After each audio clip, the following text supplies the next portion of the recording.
Hello, welcome to Do It Yourself channel.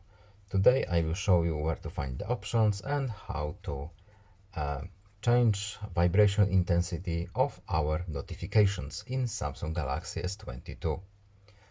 To look for vibration options, we have to go to Settings, of course, then under Sounds and Vibration.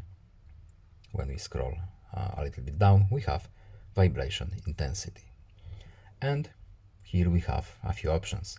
We can change vibration to any of these sounds, but we are interested in notifications right now. Let's say we want it